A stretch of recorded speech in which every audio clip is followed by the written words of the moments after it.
Hey everyone, it's Jess again, and it's time for this week's Just the Tip.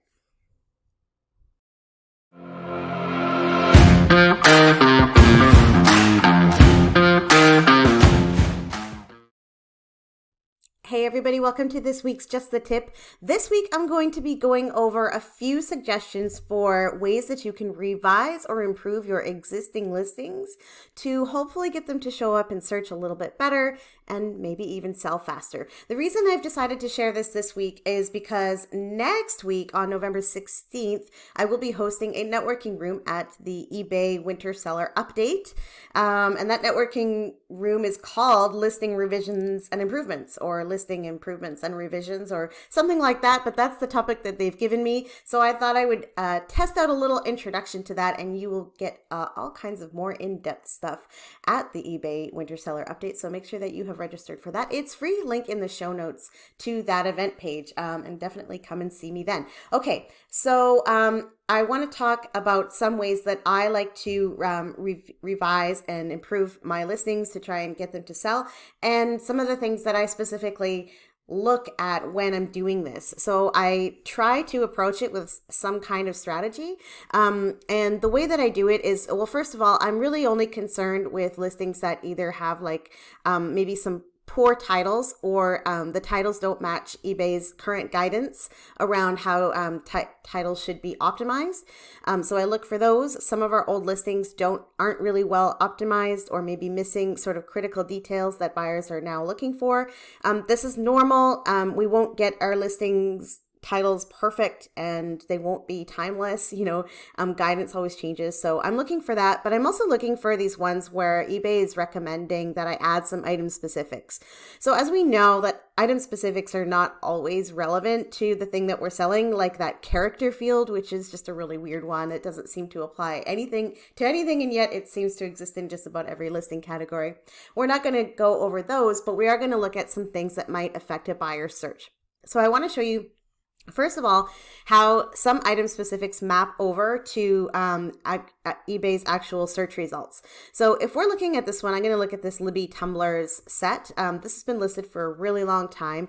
And for one, I don't really think it's mid-century modern, so I should probably change that. But we're going to look at the item specifics right now to see if there's something that I can improve. So I'm going to click on Add Recommended, and that's going to open this up and show all of the things that I am missing.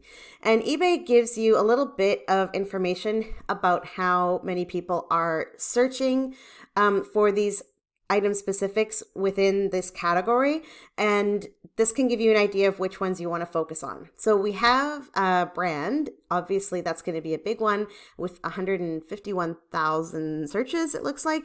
And material is another one. And I'm missing a whole bunch of stuff here, so I really need to work on this. One of the things that I'm actually going to add today is this field occasion. Now, I haven't tested this for long enough to say for sure whether adding this item specific is effective, but I can say that if a buyer is looking for something for a particular occasion that happens to be coming up, as both Thanksgiving and Christmas are, and New Year's, that you might want to consider filling in these items, this field, so that you could potentially be seen by somebody searching for something for a particular occasion. Now, it's easy enough to just choose all occasions. You can and you should. And it's possible that any of these subcategories under occasion could technically apply, but I'm going to look for some that are a little bit more relevant to the thing that I'm actually selling. These tumblers happen to have boats on them, so beach party, maybe, could be an occasion that I could add there. These could be appropriate for a birthday, probably an adult because they're glass. These could be an excellent business gift.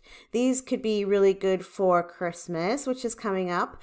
Because of the colors, which are sort of fall colors, browns and oranges, I want to make sure that I'm adding Thanksgiving to that, and I can also add a few others. So this is a good one to include. As you can see, there are only about 9,000 searches for occasion within this category, but nevertheless, it could help your listing pop up over somebody else's. Now, one thing I want to do is just pop over to a page here where I've actually searched for Libby glass tumblers. So if I was a buyer going on eBay to look for some Libby glass tumblers, you could see that if I just type that into the search field, I have over 14,000 results, which is pretty overwhelming. And this is going to be hard for me as a buyer to find exactly what I want. So either I'm going to type more keywords into the field here, which is definitely something that we probably all do when we're looking for stuff, or I might try to filter my results by some of these things on the left. And if you notice, these categories on the left map to item specifics in my listing. The very first one that it shows us is color, which in this particular category, eBay has made a required field. So it's up here at the top. I had to fill it in order to list this. Now I have brown in there. It should probably be multicolor. But if somebody wanted like sailboat glasses, color might not be the particular field that they would filter by. But if I were to click multicolor here, you could see that I could narrow my Libby glass tumbler search down to just over 1,400 results, which is a lot more manageable if as a buyer I'm searching for something. If I want blue glasses or gold glasses, if I'm looking for a particular color, this filter is a great way to narrow it down, and it maps directly to a required item specific in my listing. Now, the second one we see here is time period manufactured. So eBay has acknowledged that this is a common search, and it does map over to the recommended item specifics, but you'll see that they don't map in the same order that they appear in search. So this is where it gets really confusing, which item specifics are important for me to update. You want to be looking at the ones that have higher amounts of search volume as indicated in your listing, but also these filters on the left-hand side, especially the ones that are popping up towards the top, are going to be the ones that buyers are likely to see first, and therefore when they're scrolling, they're probably most likely to use them.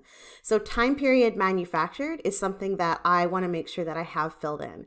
And I know that these glasses are from the 1960s, and it looks like, yes, indeed, I have included time period manufactured here in my listing, so I already have that item specific. Now it's easy enough for me to click original here and fill that in, and I can continue to work through these production technique features if I can find any that are relevant to my listing. I can fill some of these in, and these are all things that a buyer could potentially filter by, but again, they're most likely to be filtering by these in the left nav bar simply because they are the most visible. So if a buyer is searching down that left-hand side and thinking, how can I narrow my search a little bit further? They are going to be presented with these options, and therefore they're the ones that are most likely to be used.